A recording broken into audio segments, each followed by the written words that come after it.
Greetings everyone, welcome to the channel Proxy Gyan में आपका स्वागत है। मैं हूं आपका होस्ट और आपका फ्रेंड हर्षवर्धन त्रिपाठी और मैं यहां पे आपके साथ डिस्कस करने वाला हूं इंडस्ट्रियल रिलेशंस और लेबर लॉज में लेक्चर 4 आज। और इस लेक्चर 4 को डिस्कस करने के साथ ही साथ हम ये आपको बता दें कि प्रॉक्सी ज्ञान ने ईपीएफओ एग्ज़ाम के ऊपर पूरा का पूरा कोर्स 100% सिलेबस कवरेज के साथ अपने चैनल में फ्री ऑफ कॉस्ट डाला है। तो आप इस चैनल को तुरंत सब्सक्राइब कर लें और ईपीएफओ एग्ज़ाम की हमारी प्लेलिस्ट को चेक करना ना भूलें, जहाँ पे आपको सभी सब्जेक्ट्स जो भी ईपीएफओ एग्ज़ाम में पूछे जाते हैं उसके बारे में हम आपको बता रहे हैं, फ्री ऑफ कॉस्ट बता रहे हैं। तो इसी सिलसिले में इंडस्ट्रियल रिलेशंस और लेबर लॉस के आज चौथे लेक्चर पे हम आ गए हैं और आज के इस लेक्चर में लगभग इंडस्ट्रियल रिलेशन से सारा कुछ कवर हो जाएगा। तो पहले तीन लेक्चर्स आप देखेंगे, ये चौथा लेक्चर है। इंडस्ट्रियल रिलेशंस हमारा खत्म हो रहा है आज इस लेक्चर में और अगले लेक्चर से यानी कि लेक्चर 5 से, जो कि कल अपलोड होगा, हम आपको लेबर लॉस के ऊपर पढ़ाते हुए चलेंगे। आज के इस लेक्चर में हमें जिस बारे में बात करनी है वो कलेक्टिव बार्गेनिंग के ऊपर डिस्कशन करना है।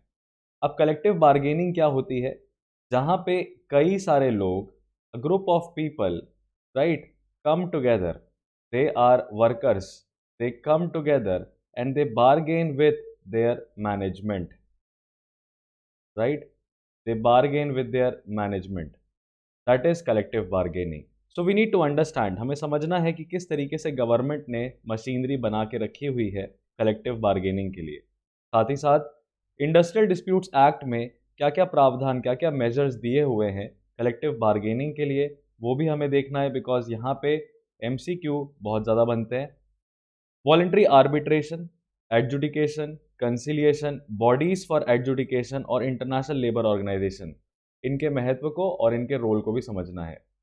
अब इसको समझने के पहले हम थोड़ा सा बात कर लेते हैं आपसे कि ये आर्बिट्रेशन कंसिलिएशन होता क्या है। देखिए, arbitration, right, mediation, arbitration, mediation और कंसिलिएशन, ये तीन तरीके हैं जिनसे आप out of the court settlement करा सकते हैं। Out of the court settlement मतलब ये होता है कि कोर्ट वोट में जाने में ना खर्चा बहुत लगता है, समय बहुत जाता है। तो ये तीन चीज़ों को अगर आप रखते हैं तो आप क्या करा सकते हैं? मीडिएशन, आर्बिट्रेशन, कंसिलिएशन, पैसे बचा सकते हैं, समय बचा सकते हैं। आर्बिट्रेशन जो होता है वो टू पार्टीज द्वारा गवर्नड होता है। टू पार्टीज, टू पार्टीज के बीच में आपस में अगर अग्रीमेंट हो जाए, अग्रीमेंट किस चीज़ का हो जाए कि अगर हमारे तुम्हारे बीच में कोई भी क्लैश है, क्लैश अगर आ रहा है किसी भी अग्रीमेंट को लेके हमारे तुम्हारे बीच में, तो हमने अपने उसी अग्रीमेंट में लिख रखा है that will settle the dispute through arbitration. Arbitration में एक जो आर्बिट्रेटर आता है, जो तीसरा पर्सन आता है आर्बिट्रेटर, वो एक एक्सपीरियंस्ड पर्सन होता है। Arbitrator is an experienced person, right. और आर्बिट्रेटर करने वाला जो अवार्ड देता है, जो जजमेंट देता है, उसको कहते हैं आर्बिट्रल अवार्ड। क्या कहते हैं? Arbitral award. और ये आर्बिट्रल अवार्ड जो भी दोनों पक्षों के बीच में डिसाइड हो, वो उन पे बाध्य रहता है, बाइंडिंग रहता है, उससे मुकर नहीं सकते अब दोनों पार्टीज, क्योंकि दोनों पार्टीज की सहमति से ही पूरा का पूरा आर्बिट्रेशन जो है वो कंडक्ट होता है। वहीं बात करें मीडिएशन की, तो ये थोड़ा सा सिमिलर है। क्या है? सिमिलर टू आर्बिट्रेशन है। The only difference is that इसमें उतना नियम कानून नहीं लगता है, तो ये लेस फॉर्मल है। ये लेस फॉर्मल है। प्रॉपर रूल्स और रेगुलेशंस जो हैं, proper rules and regulations of procedure, of procedure जो हैं, वो इसमें नहीं लगते हैं मीडिएशन में। मीडिएशन कराने वाले को भी मीडिएटर कहते हैं।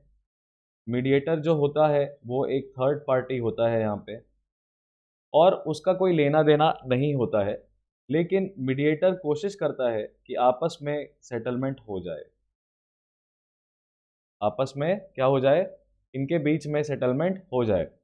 लेकिन मीडिएटर आर्बिट्रेटर से कैसे डिफरेंट होता है कि इसके डिसीजन जो हैं वो नॉट बाइंडिंग नेचर के रहते हैं।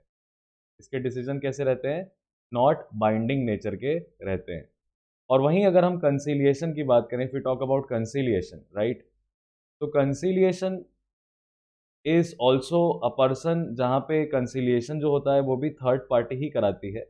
कंसिलिएशन जो है वो थर्ड पार्टी कराती है। यूजली कंसिलिएशन लेबर डिस्प्यूट्स में गवर्नमेंट कराती है। गवर्नमेंट कोशिश करती है कि आपसी सहमति से इनके बीच में क्या हो जाए, एक अग्रीमेंट हो जाए। कंसिलिएटर का एक इंटरेस्ट होता है, कंसिलिएटर का अपना इंटरेस्ट होता है to settle the dispute, to settle the dispute.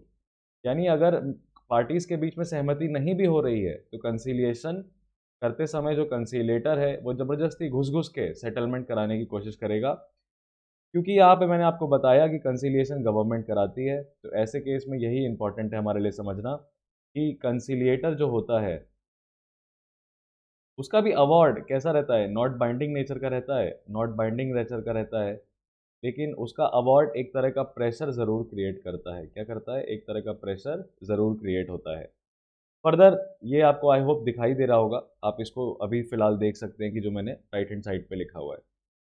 Lecture को आगे बढ़ाते हुए अब कलेक्टिव बार्गेनिंग का जो स्कोप है इंडिया में उसको ज़रा समझते हैं, ठीक है, line by line. Collective bargaining एक ऐसा प्रोसेस है, कैसा प्रोसेस है? नेगोशिएशन का प्रोसेस है, जो किसके बीच में होता है? एम्प्लॉयर के बीच में होता है और ग्रुप ऑफ एम्प्लॉयर्स के बीच में हो सकता है। एक प्रत्येक एम्प्लॉयर और कई सारे दूसरे एम्प्लॉयर हैं, यानी कंपनी के मालिकों के बीच में आपसी मतभेद है, तो वो भी कलेक्टिव बार्गेनिंग होती है। और ग्रुप ऑफ एम्प्लॉयज़ हों, उनके पक्ष से कोई रिप्रेजेंटेटिव हो जो कि लेबर यूनियन होता है, जहाँ पे टर्म्स एंड कंडीशंस एम्प्लॉयमेंट की डिसाइड होनी हो। याद रखिएगा, एम्प्लॉयमेंट से रिलेटेड कोई भी मामला है तो उसका निस्तारण कलेक्टिव बार्गेनिंग के तहत करने की कोशिश की जाती है।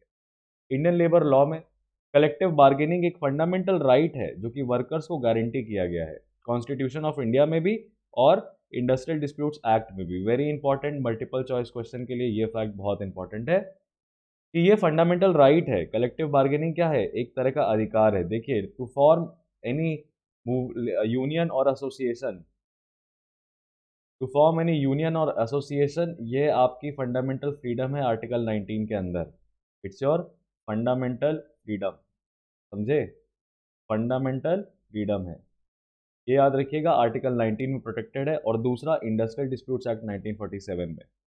कलेक्टिव बार्गेनिंग में नेगोशिएशन इन्वॉल्व होते हैं with regards to wages, working hours, working conditions, benefits, grievance redressal mechanisms और इस तरह की चीज़ों पे। कोई भी चीज़ जो कि वर्कर को अफेक्ट करे या वर्क वर्क काम कराने वाले को, एम्प्लॉयर को अफेक्ट करे।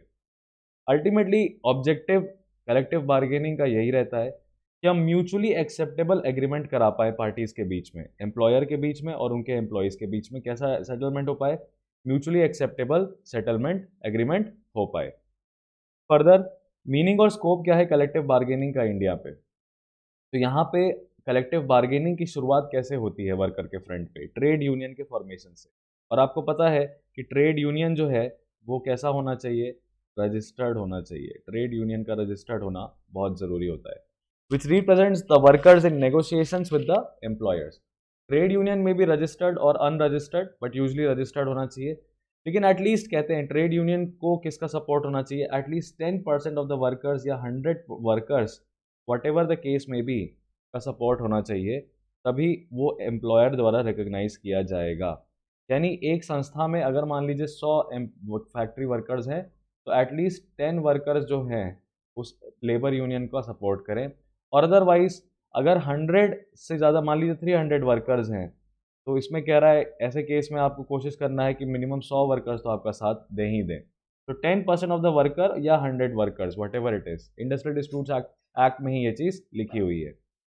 कलेक्टिव बार्गेनिंग का और स्कोप में देखिए आपको कह रहा है कि अगर ट्रेड यूनियन एक बार एम्प्लॉयर रिकॉग्नाइज कर लेता है, ठीक है, मालिक को पता है कि ये संगठन है जो कि वर्कर्स को रिप्रेजेंट करेगा, तब वहाँ पे कलेक्टिव बार्गेनिंग का प्रोसेस शुरू किया जा सकता है। नेगोशिएशन प्रोसेस में कई राउंड्स हो सकते हैं डिस्कशन के, पार्टीज़ के बीच में अलग अलग लेवल पे कॉम्प्रोमाइज़ेस हो सकते हैं, पर जो कुछ भी होना चाहिए ये म्यूचुअली एक्सेप्टेबल एग्रीमेंट होना चाहिए। कॉम्प्रोमाइज़ भी होना चाहिए तो वो दो तरफा होना चाहिए। अगर नेगोशिएशन फेल कर जाता है, राइट, अगर नेगोशिएशन फेल कर जाता है कलेक्टिव बार्गेनिंग का, तो फिर मामला सरकार के पास जाता है और सरकार एक कंसिलिएशन ऑफिसर को अपॉइंट करती है। गवर्नमेंट एक कंसिलिएशन ऑफिसर सेकेंड स्टेप पे बुलाती है। और अगर कंसिलिएशन ऑफिसर से भी मामला जो है वो नहीं सुलझ पा रहा है, तो फिर डिस्प्यूट या तो लेबर कोर्ट जाएगा या इंडस्ट्रियल ट्रिब्यूनल जाता है। किस चीज़ के लिए? परमानेंट रिजोल्यूशन के लिए। यानी कि पहली कोशिश में एक है कलेक्टिव बार्गेनिंग करने की कोशिश करते हैं फर्स्ट स्टेप में कि भाई मका अपने मालिक से कह रहे हैं, फैक्ट्री के मालिक से, कंपनी के मालिक से कि मान जाओ। और अगर कलेक्टिव बार्गेनिंग फेल होता है तो कंसिलिएशन जाते हैं, और अगर कंसिलिएशन फेल हो जाता है तो एडजुडिकेशन यानी कोर्ट की तरफ बढ़ते हैं। ओवरऑल कलेक्टिव बार्गेनिंग जो है हमारे इंडियन लेबर लॉज का एक एसेंशियल एस्पेक्ट है, यूनिक एस्पेक्ट है, क्योंकि आपको पता है कि हम सोशलिस्ट स्टेट हैं। सोशलिस्ट स्टेट में कुछ सर्विसेज बहुत इंपॉर्टेंट हैं, लेकिन सोशलिस्ट स्टेट में वर्कर और उसके राइट्स भी उतने ही इम्पॉर्टेंट हैं, राइट? तो बैलेंस करते हुए चलना है।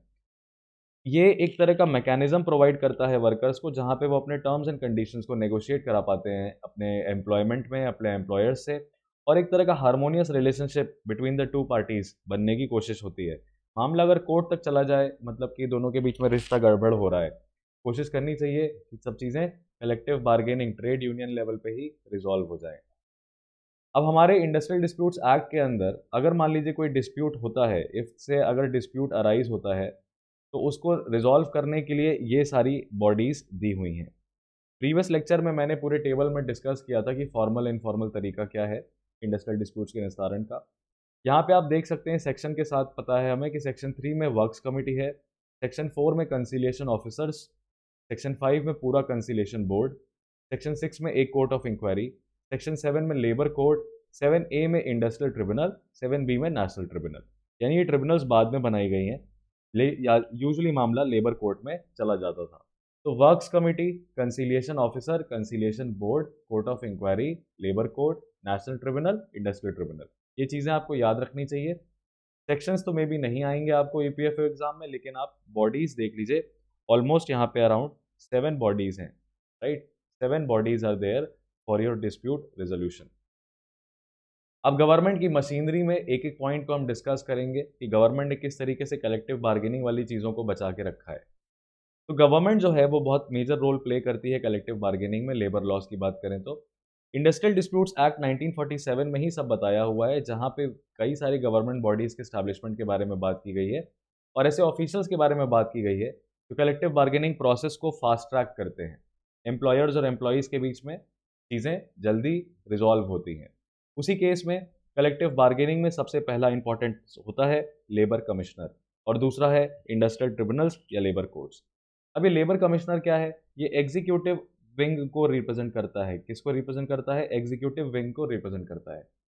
और इसका एक काम ये है कि देखो भाई, इकोनॉमी में प्रोडक्शन बहुत ज़रूरी है। प्रोडक्शन और पब्लिक यूटिलिटी सर्विसेज कभी भी they should not stop, they should not stop. दूसरा, इसी का पर्सन का ये भी काम है कि वो ओवर एक्सप्लॉयटेशन जो है वर्कर का, ओवर एक्सप्लॉयटेशन जो है वर्कर का, वर्कर के राइट्स के बारे में जो भी बात है, वो सब सेफगार्ड करता है। एक पुलिस वाला, लेबर लॉस को गवर्न करने वाला लेबर कमिश्नर, थोड़ी बहुत इसके पास एक जुडिशियल पावर्स भी होती हैं। एक गवर्नमेंट ऑफिशियल होता है जो कि इंडस्ट्रियल पीस को मेंटेन करने में मदद करता है। एम्प्लॉयर्स और एम्प्लॉयज़ के बीच में डिस्प्यूट्स अगर हो जाए तो लेबर कमिश्नर को बुलाया जाता है। लेबर कमिश्नर का office first point of contact होता है पार्टीज़ के लिए जो कि डिस्प्यूट को रिजॉल्व कराने की कोशिश कर रही हैं, और फिर वो लेबर कमिश्नर के सलाह से एक कंसिलिएशन ऑफिसर अपॉइंट कर सकते हैं, जहाँ पे नेगोशिएशन उनके बीच में क्या कराया जा सके, फेलिसिटेट कराया जा सके। तो फर्स्ट पॉइंट ऑफ कांटेक्ट कौन होता है दोस्त? Labour commissioner. दूसरी तरफ इंडस्ट्रियल ट्रिब्यूनल्स और लेबर कोर्ट्स की बात करें तो पार्टीज़ के बीच में नेगोशिएशन फेल हो चुका है, तब डिस्प्यूट इंडस्ट्रियल ट्रिब्यूनल या लेबर कोर्ट में जाता है। अब ये इंडस्ट्रियल ट्रिब्यूनल कैसी बॉडी है? ये क्वासाई जुडिशियल बॉडी होती है। क्वासाई जुडिशियल बॉडी का मतलब क्या? कि ये बनाई है गई है एक्ट ऑफ पार्लियामेंट से। पार्लियामेंट ने इसको बनाया है, पर पार्लियामेंट ने इसको बनाने के बाद पूरी तरीके से जुडिशियल पावर्स दे दी हैं। ऐसी बॉडीज़ को हम कहते हैं quasi judicial bodies, right? They are not perfect courts, they are courts created for a perfect purpose, ये समझिएगा। तो ये कलेक्टिव बार्गेनिंग और लेबर रिलेटेड मामले को सुनते हैं। उसके बाद स्टेट और सेंट्रल के एडवाइजरी बोर्ड्स भी हैं जो इंडस्ट्रियल डिस्प्यूट्स एक्ट के अंदर प्रोवाइडेड है। कहते हैं कि ये बॉडीज़ जो हैं ये गवर्नमेंट को एडवाइस करती हैं, गवर्नमेंट को एडवाइस करती हैं on matters related to industrial relations, collective bargaining. एक सेंट्रल एडवाइजरी बोर्ड बनाया गया है जो कि सेंट्रल गवर्नमेंट को एडवाइस करता है, और स्टेट एडवाइजरी बोर्ड बनाया गया है जो कि स्टेट गवर्नमेंट को एडवाइस करता है। इसके बाद आपको स्टैंडिंग ऑर्डर्स के बारे में पता चलेगा। यहाँ पे स्टैंडिंग ऑर्डर्स हैं, एम्प्लॉयर्स जो हैं यानी फैक्ट्री के मालिक, कंपनी के मालिक जो हैं, उनको कुछ स्टैंडिंग ऑर्डर्स बना के चलने पड़ते हैं industrial employment standing orders act 1946 के अंदर। याद रखिएगा, स्टैंडिंग ऑर्डर्स एक्ट 1946 के अंदर, है ना। गवर्नमेंट मशीनरी जो है यहाँ पे बहुत मेजर रोल प्ले करती है। They play a major role in collective bargaining in labour laws in India.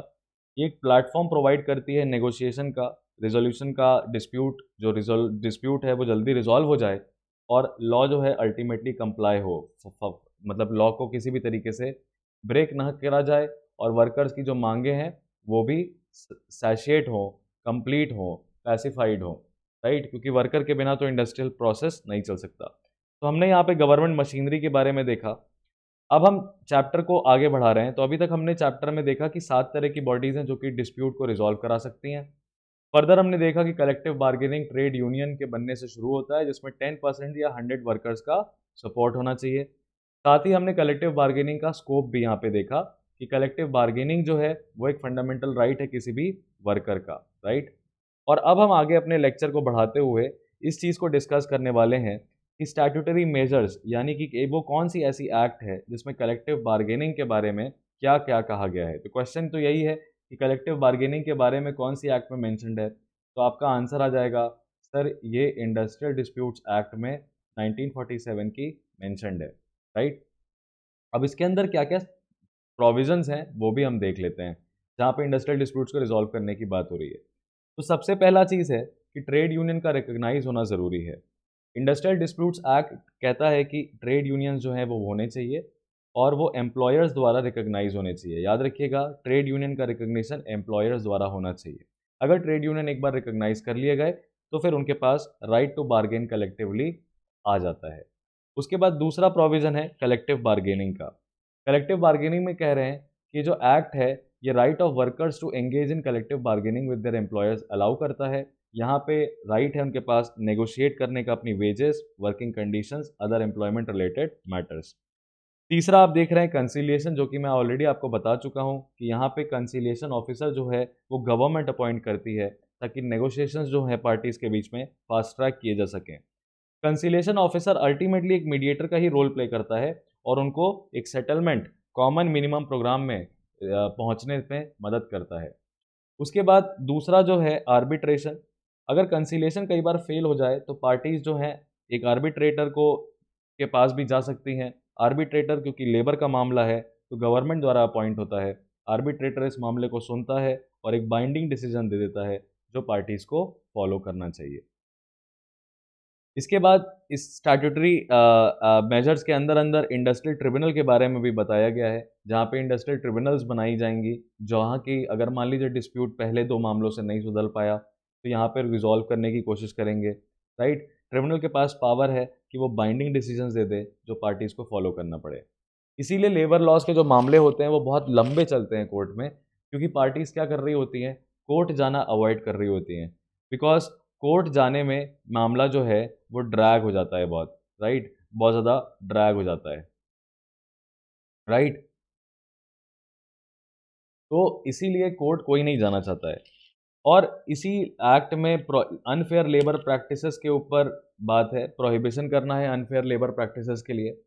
Act जो है एम्प्लॉयर्स एंड ट्रेड यूनियंस को, एक्ट जो है प्रोहिबिट करता है एम्प्लॉयर्स एंड ट्रेड यूनियंस को from engaging in unfair labour practices, right. और collective bargaining process को फेयर, फ्री और फेयर तरीके से होना चाहिए ये बताता है।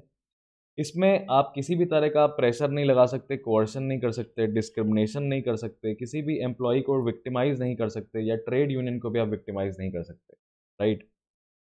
और अनफेयर लेबर प्रैक्टिसेस में कोई एम्प्लॉयर हो चाहे एम्प्लॉई हो, दोनों के ऊपर बराबर रूप से प्रोहिबिशन है। ये सभी स्टैट्यूटरी मेजर्स जो हैं एक तरह का लीगल फ्रेमवर्क क्रिएट करते हैं कलेक्टिव बार्गेनिंग और डिस्प्यूट रेजोल्यूशन का। ये इंश्योर करते हैं कि वर्कर्स के की अपनी आवाज़ जो है वो दबाई ना जाए, कंडीशंस ऑफ एम्प्लॉयमेंट उनसे पूछ के और उनकी सहमति से बनाई जाए और जो डिस्प्यूट्स हैं वो फेयर और इक्विटेबल मैनर में रिजॉल्व हो पाएँ। तो ये आपने देखा कि इंडस्ट्रियल डिस्प्यूट्स एक्ट किस तरीके से कलेक्टिव बार्गेनिंग के प्रोसेस को स्ट्रेंथन करती है। और भी आपने यहाँ पे चीज़ें देखनी है कि भाई वॉलेंट्री आर्बिट्रेशन जो हम सुन रहे थे कि पार्टीज आपस में सेटल करा सकती हैं, इसका मतलब क्या होता है इंडस्ट्रियल रिलेशंस में, है ना? तो वॉलेंट्री आर्बिट्रेशन लेबर डिस्प्यूट्स को रिजॉल्व करने का अल्टरनेटिव डिस्प्यूट रेजोल्यूशन प्रोसेस है, एडीआर मैकेनिज्म कहते हैं इसको, एडीआर मैकेनिज्म कहते हैं। और इसी में आर्बिट्रेशन, मीडिएशन, कंसिलिएशन तीनों आता है, वो मैंने आपको बताया है। पार्टीज आर्बिट्रेशन में क्या होता है, वॉलेंट्री अग्री करती हैं, आपसी सहमति से पहले से अग्रीमेंट होता है उनके बीच में कि कोई भी डिस्प्यूट हमारे तुम्हारे बीच में आया तो हम आर्बिट्रेशन से सेटल करेंगे। इसका मतलब यह है कि आप तुरंत कोर्ट नहीं पहुंच जाओगे, राइट? आप अपने डिफरेंसेस पे एक थर्ड पार्टी को बिठा के बात करोगे। अब वो आर्बिट्रेटर एक सिंगल इंडिविजुअल भी हो सकता है, कई पैनल ऑफ आर्बिट्रेटर्स भी हो सकते हैं जो कि न्यूट्रल थर्ड पार्टी की तरह काम करते हैं, और इनका जो डिसीजन होता है वो दोनों पक्षों के बीच में बाइंडिंग होता है। लेबर डिस्प्यूट के कंटेक्स्ट में अगर बात करें तो वॉलेंट्री आर्बिट्रेशन अक्सर यूज होता है, और यहाँ पे कलेक्टिव बार्गेनिंग अग्रीमेंट्स, मान लीजिए कुछ कर लिए, ट्रेड यूनियन ने कोई बात रखी थी मालिक के सामने, कंपनी के मालिक के सामने, और मान लीजिए कंपनी का मालिक थोड़े समय के बाद उस ट्रेड यूनियन की बात को सुनने से मना कर रहा है या फॉलो करने से मना कर रहा है, तो ऐसे में वॉलेंट्री आर्बिट्रेशन कराया जा सकता है। और दूसरा, एम्प्लॉयमेंट रिलेटेड मैटर्स अगर कुछ भी हैं तो वो भी वॉलेंट्री आर्बिट्रेशन से ही रिजॉल्व हो सकते हैं। हर बात के लिए, हर चीज़ के लिए आप कोर्ट नहीं जा सकते, क्योंकि कोर्ट की फीस बहुत ज़्यादा रहती है, कोर्ट बर्डनड हो जाती है, कोर्ट मामले को सुन नहीं पाती, क्योंकि पक्ष जो हैं, दोनों पक्ष कोर्ट आना अवॉइड करते हैं। राइट डेट पे अगर हर कोई, दोनों पक्ष अगर कोर्ट पहुंच जाएं तो डिस्प्यूट रिजॉल्व हो जाए, बट कोर्ट्स में ऐसा नहीं हो पाता है। आर्बिट्रेटर जो हैं वो पार्टीज द्वारा सेलेक्ट किए जाते हैं, आर्बिट्रेटर जो हैं वो पार्टीज द्वारा चुने जाते हैं कि ये भाई ये तीसरा बंदा बैठेगा, तुम दोनों की सहमति होनी चाहिए।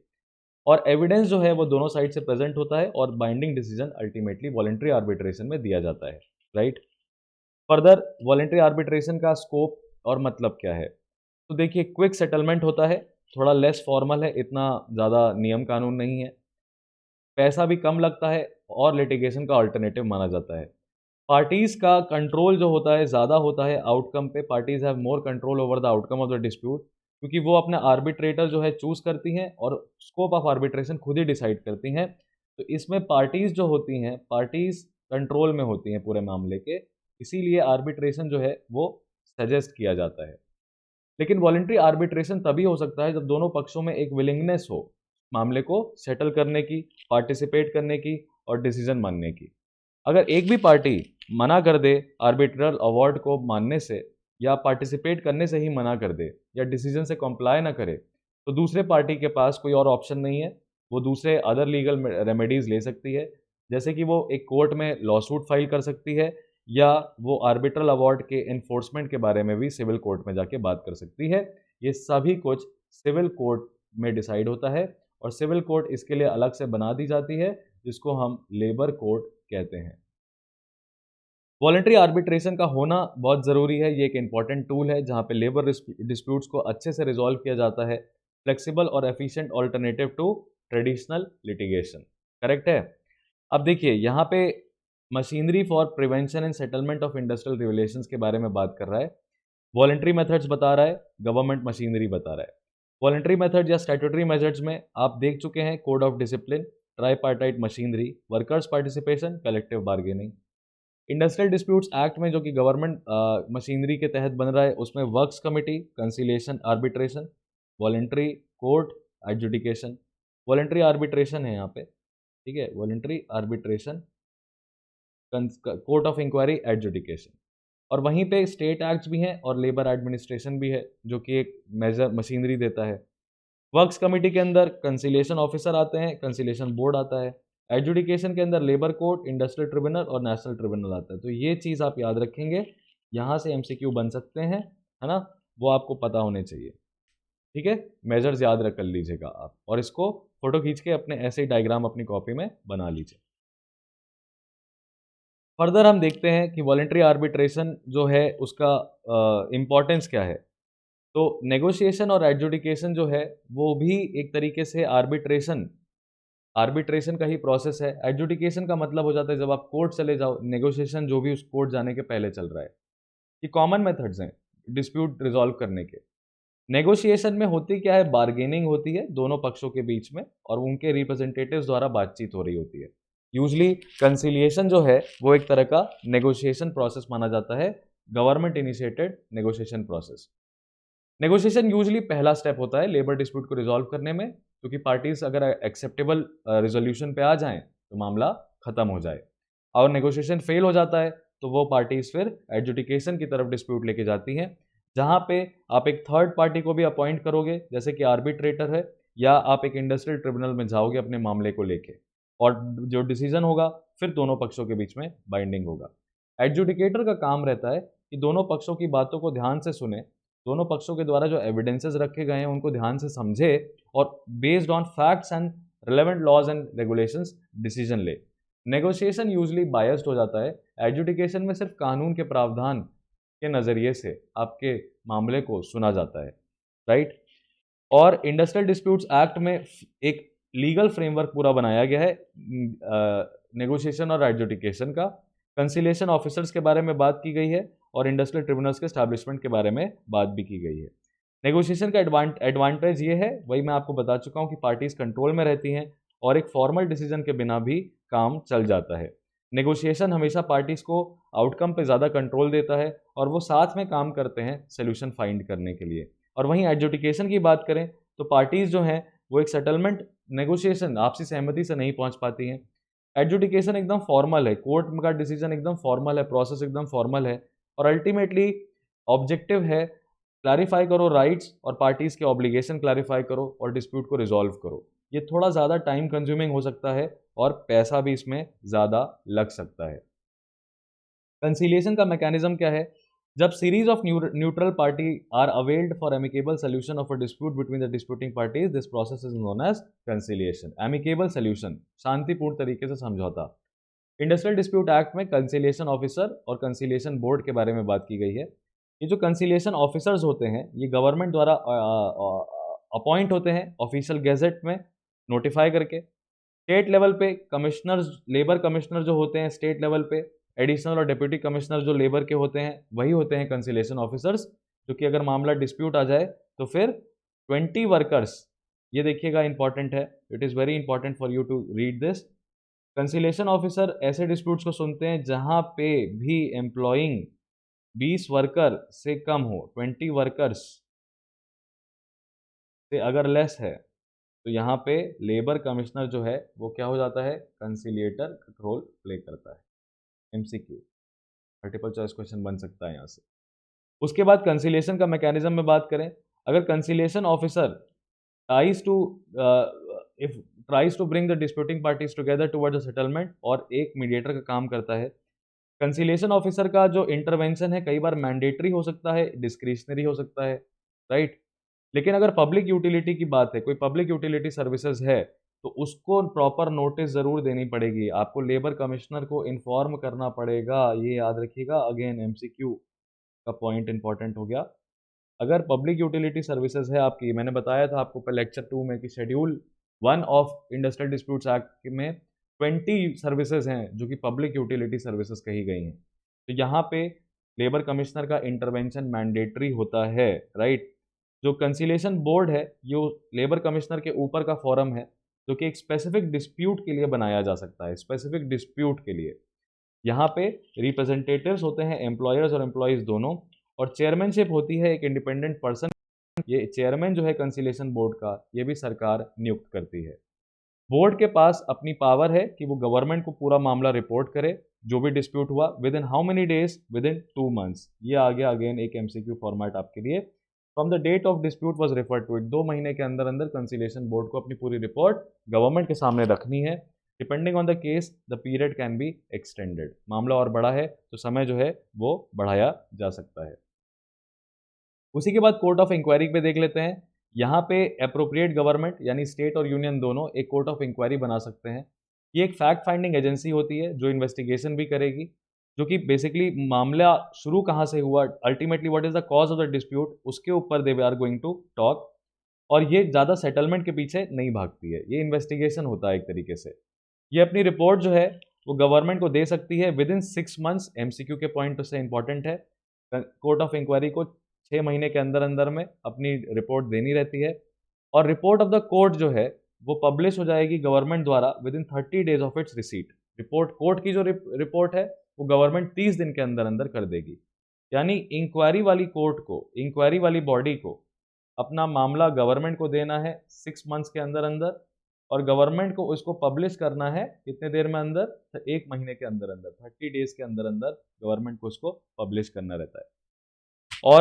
और कौन सी बॉडीज हैं एडजुडिकेशन के लिए, तो गवर्नमेंट एडजुडिकेशन में भी चली जाती है। ये कंपलसरी मेथड है जहाँ पे 3 tier system for adjudication industrial disputes का फॉलो होता है। यहाँ पे labour court, industrial tribunal, national tribunal involve होते हैं। पहली जो बॉडीज हैं लेबर कोर्ट और इंडस्ट्रियल ट्रिब्यूनल्स, ये स्टेट या सेंट्रल गवर्नमेंट बना सकती है, लेकिन नेशनल ट्रिब्यूनल तो हमेशा सिर्फ सेंट्रल गवर्नमेंट ही बनाती है जहाँ पे मामला नेशनल सिग्निफिकेंस का हो। लेबर कोर्ट में एक पर्सन होता है जिसको प्रिसाइडिंग ऑफिसर कहते हैं, जो कि जज ऑफ अ हाई कोर्ट हो सकता है या रिटायर्ड होता है। जज of a high court MCQ, right. Labour court का जो जज होता है उसको प्रिसाइडिंग ऑफिसर कहते हैं, और वो रिटायर्ड या करंट जज हो सकता है एक हाई कोर्ट का। इंडस्ट्रियल ट्रिब्यूनल की अगर हम बात करें तो इंडस्ट्रियल ट्रिब्यूनल का जो जुरिस्डिक्शन है वो लेबर कोर्ट से ऑब्वियसली लेस रहता है, और प्रिसाइडिंग ऑफिसर जो ट्रिब्यूनल का है उसके पास 2 एसेसर्स हो सकते हैं मदद करने वाले, जो कि सेंट्रल गवर्नमेंट द्वारा अपॉइंट होते हैं, राइट। ये डिफरेंस याद रखिएगा, इंडस्ट्रियल ट्रिब्यूनल में, लेबर कोर्ट में और नेशनल ट्रिब्यूनल का क्या मतलब है यहाँ पे। उसके बाद लेबर कोर्ट्स और ट्रिब्यूनल्स जो हैं वो भी अपनी रिपोर्ट, उनका जो अवार्ड है, जो उनका डिसीजन है, उनको अप्रोप्रिएट गवर्नमेंट को 3 महीने के अंदर अंदर बताना रहता है। Are now required to submit award to the appropriate government within 3 months in case of individual disputes. ये एमसीक्यू के लिए इंपॉर्टेंट है। लेबर कोर्ट या लेबर ट्रिब्यूनल को 3 महीने के अंदर सरकार को बताना है। जो सबमिटेड अवार्ड है वो अगेन गवर्नमेंट 30 दिन के अंदर अंदर पब्लिश कर देगी, और it shall come into force जैसे ही 30 डेज पब्लिकेशन के खत्म हो गए और किसी ने अपील नहीं डाली, किसी ने डिस्प्यूट नहीं किया, तो माना जाएगा कि 30 दिन के भीतर भीतर जो भी जजमेंट आया है वो लागू हो जाएगा from the date of its publication 30 days के बाद, और 1 साल के लिए ऑपरेटिव रहेगा unless declared otherwise by the appropriate government. MCQ के लिए बहुत इंपॉर्टेंट, लेबर कोर्ट का फैसला 30 दिन के बाद, 3 महीने के अंदर अंदर सरकार को रिपोर्ट करना है। रिपोर्ट करने के बाद सरकार 1 महीने के अंदर अंदर उसको क्या करेगी, पब्लिश करेगी। लेबर कोर्ट गवर्नमेंट को 3 मंथ्स के अंदर अंदर रिपोर्ट करेगी, report to government, right, report to government. Government उसको 30 डेज के अंदर अंदर में क्या करेगी दोस्त, पब्लिश करेगी, पब्लिश करेगी। पब्लिश करने के बाद आपको 30 डेज और मिलेंगे, ठीक है, will come into force. 30 days, 30 days और मिलेंगे, 30 दिन और मिलेंगे। यहाँ पे पब्लिकेशन की जो डेट है इस डेट से 30 दिन और मिलेंगे, ताकि आप इसको व्यू कर सकें और आप इसको अपील कर सकें। और जो है ये फिर बाइंडिंग हो जाएगा कितने पीरियड के लिए, 1 ईयर के लिए ये पूरा का पूरा डिसीजन बाइंडिंग हो जाएगा आप पे। ये टाइमलाइन ऐसे बना लीजिएगा, आपको याद रहेगा, राइट। अब बात करते हैं चैप्टर के आखिरी पड़ाव की तरफ, इंटरनेशनल लेबर ऑर्गेनाइजेशन के बारे में बात करते हैं। तो सबसे पहला सवाल आता है, क्वेश्चन आता है कि ये कब बनाया गया था। तो ये 1919 में बनाया गया था। कौन सी कॉन्फ्रेंस में बनाया गया था, वर्सैल्स पीस कॉन्फ्रेंस में बनाया गया था। कैसी बॉडी है ये, ऑटोनॉमस इंटरनेशनल बॉडी है, जो कि लीग ऑफ नेशन के साथ बनाई गई थी। लीग ऑफ नेशंस आज हमारा यूनाइटेड नेशंस हो चुका है। इंटरनेशनल लेबर ऑर्गेनाइजेशन जो है ये इकलौता इंटरनेशनल ऑर्गेनाइजेशन है जो सेकेंड वर्ल्ड वॉर के बाद जस का तस सर्वाइव किया, और लीग ऑफ नेशंस पूरी तरीके से डिसॉल्व हो चुकी है। ये पहली स्पेशलाइज्ड एजेंसी है यूनाइटेड नेशंस की 1946 में, जिसको कि in accordance with the agreement entered into between two organisations, India शुरुआती रूप से ही आईएलओ का मेंबर रह चुका है। एमसीक्यू के लिए बहुत इंपॉर्टेंट।